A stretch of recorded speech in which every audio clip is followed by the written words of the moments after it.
193, 100, 4%. Okay. 10-year balloon.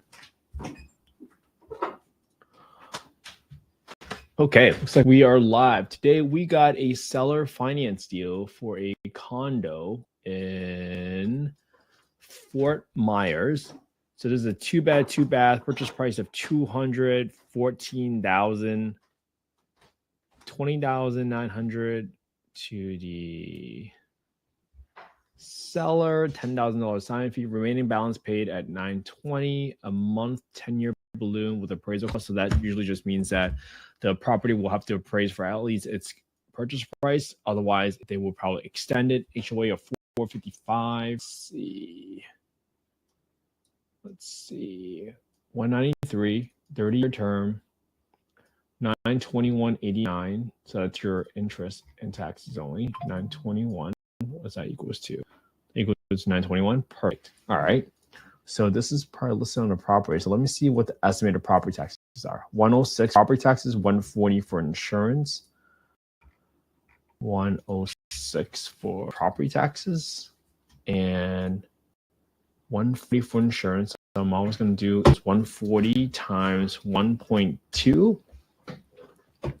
And this is at a 4% interest rate. So that's what I have it at right now, $214,000. Let's see. Let's get a general gauge of the condition of the home, which is going to be right here.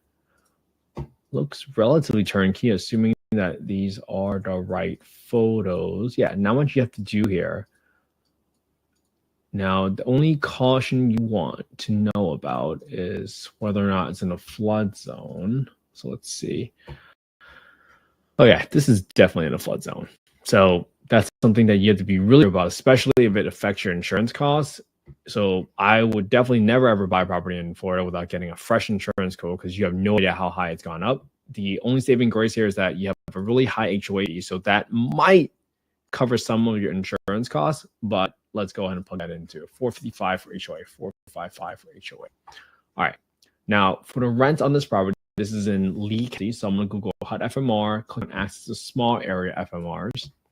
This is a seller finance deal, right? So this means this property is being completely financed by the seller, less the down payment. So this is a 33919, and this is a 2-bedroom. So your rent ceiling is going to be $1,670, and that usually includes some utilities. So $1,670. This is a condo, so I'm not going to assume that I can get it bigger than a 2-bed with the limited space that I have. 33919. 33919. So I got my 2-bedroom rent, and let's go get the market rent. Now, when I go to affordablehousing.com, go to the owner's market rent estimate, plug in the address, plug in bedroom count. This is nice. You can see that the market rent here is $1,807.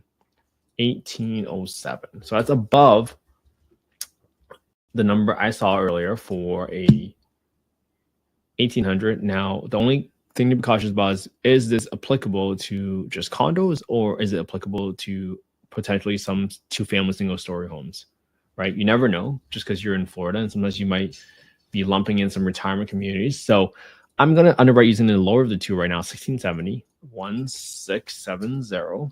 Okay. Now, using all these numbers, I'm going to assume that my rehab is just about $2,400. Not much to rehab there, just in case there's some cleanup to do. And I got the rest of my expenses in here. So $214 is the purchase price. I got $1,670 for rents. I got my PI, principal interest, from my loan details that I put in there. I got 106 for property taxes, 168 for the insurance number. And then I got $455 for HOA. I got 10% for my maintenance, just in case there's some flooding that might happen from anything.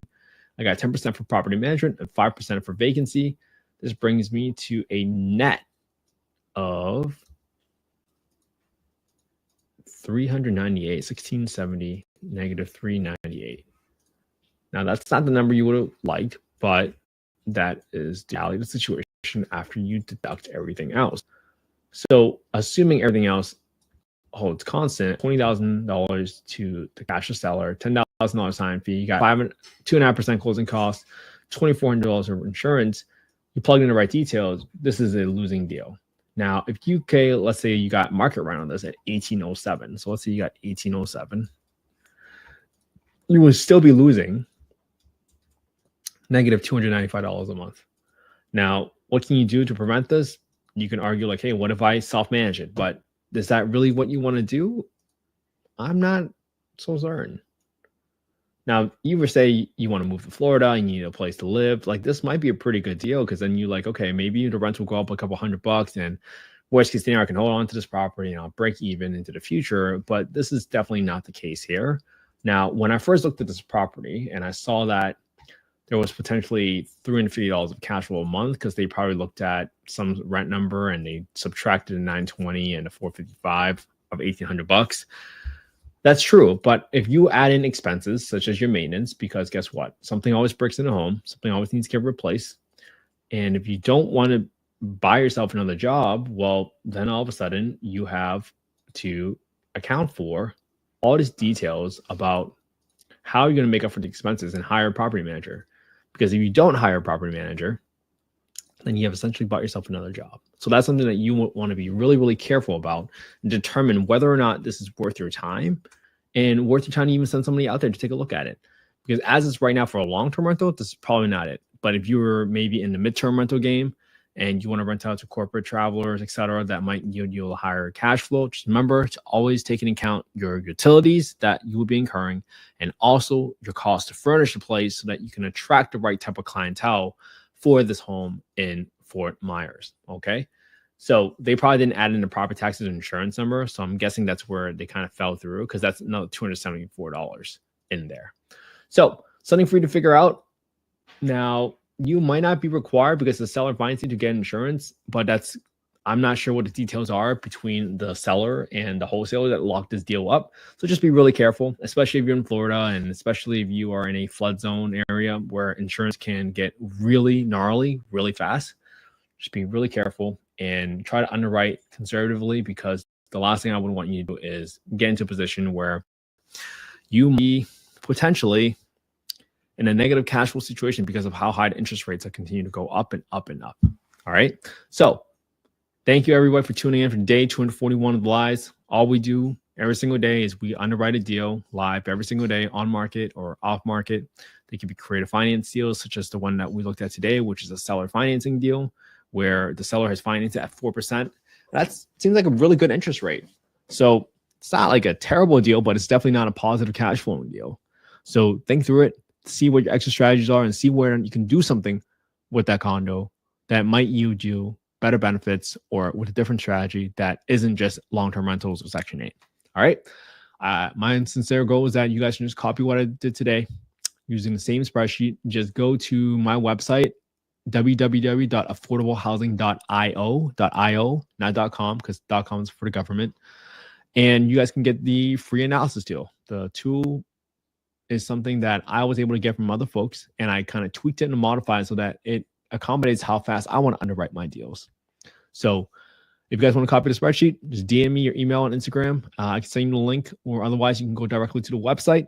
And my sincere goal is that you copy my homework today. Just analyze the same deal I did using the same spreadsheet, put it on your own YouTube channel, and you will develop a track record for yourself that you're consistent, that you analyze deals every single day, and you know what you're doing, especially when the time comes for you to pull the trigger on a deal.